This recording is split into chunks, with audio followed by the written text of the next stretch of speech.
Ang pagsilang ni Isaac. Ika-21 kabanata. Ngayon, inalala ng Panginoon si Sara ayon sa kanyang ipinangako. Nagbuntis si Sara at nanganak ng lalaki, kahit matanda na si Abraham. Isinilang ang sanggol sa panahon na sinabi noon ng Diyos. Pinangalanan ni Abraham ang sanggol na Isaac. Nang 8 araw na ang sanggol, tinuli siya ni Abraham ayon sa iniutos sa kaniya ng Diyos. Nang ipinanganak si Isaac, 100 taong gulang na si Abraham. Sinabi ni Sara, "Pinatawa ako ng Diyos, at kahit sinong makarinig ng tungkol sa nangyari sa akin ay matatawa rin. Sino kaya ang makapagsasabi kay Abraham na makakapagpasuso pa ako ng sanggol? Pero nagkaanak pa ako, kahit matanda na siya." Lumaki si Isaac, at nang araw na naawat na siya sa pagsuso sa kanyang ina, nagdaos si Abraham ng isang malaking handaan. Pinalaya si Hagar at si Ishmael. Isang araw, nakita ni Sara na tinutokso ni Ishmael si Isaac. Si Ishmael ay anak ni Abraham kay Hagar na Ehipsyo.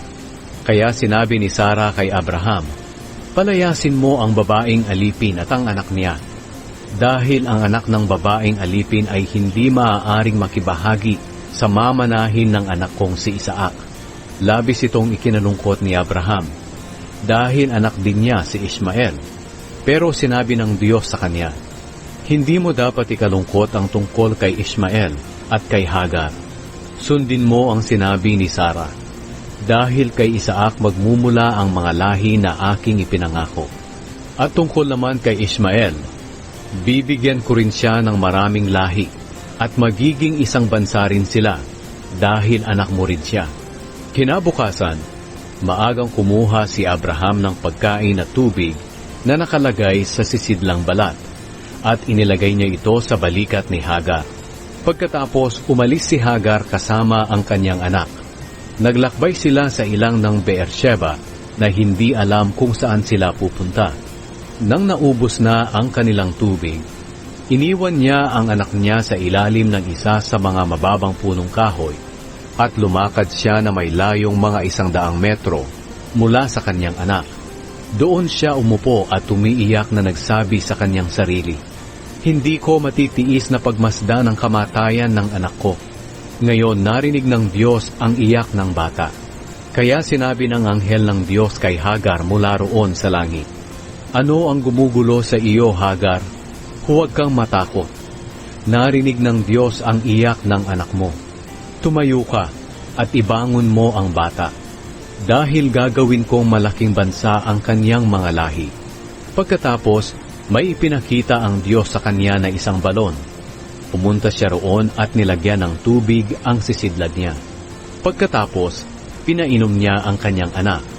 Hindi pinabayaan ng Diyos si Ishmael hanggang lumaki ito. Doon siya tumira sa ilang ng Paran, at naging isa siyang mahusay na mamamana. Dumating ang panahon na pinapag-asawa siya ng kanyang ina sa isang Ehipsyo. Ang kasunduan ni na Abraham at Abimelech. Nang panahong iyon, pumunta si Abimelech kay Abraham kasama ang commander ng mga sundalo niya na si Pikol. Sinabi ni Abimelech kay Abraham, "Tinutulungan ka talaga ng Diyos sa lahat ng ginagawa mo. Kaya mangako ka rito sa pangalan ng Diyos na hindi mo ako pagtataksilan, pati na ang aking mga lahi. Ipakita mo ang kabutihan mo sa akin at sa lugar na ito na tinitirahan mo ngayon, tulad din ng ipinakita kong kabutihan sa iyo." Sumagot si Abraham, "Isinusumpa ko."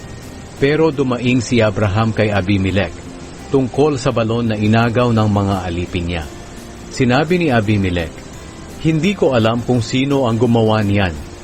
Hindi mo naman ako sinabihan, at ngayon ko lang nalaman iyon." Kaya kumuha si Abraham ng mga tupa at baka, at ibinigay niya kay Abimelech. Pagkatapos, gumawa silang dalawa ng kasunduan. Kumuha rin si Abraham ng 7 babaeng tupa at ibinukod ito. Nagtanong si Abimelech, "Para kanino ang 7 babaeng tupa na ibinukod mo?" Sumagot si Abraham, "Tanggapin mo ang 7 babaeng tupa na ito bilang katibayan na ako ang naghukay ng balong iyan. Dahil sa sumpaan nila, ang lugar na iyon ay tinawag na Beersheba. Pagkatapos ng sumpaan nila roon sa Beersheba, bumalik si Abimelech at si Pikol sa lupain ng mga Filisteo. Nagtanim si Abraham ng isang punong kahoy na tamarisko roon sa Beersheba, at sumamba siya sa Panginoon, ang Diyos na walang hanggan. Nanirahan si Abraham sa lupain ng mga Filisteo sa mahabang panahon.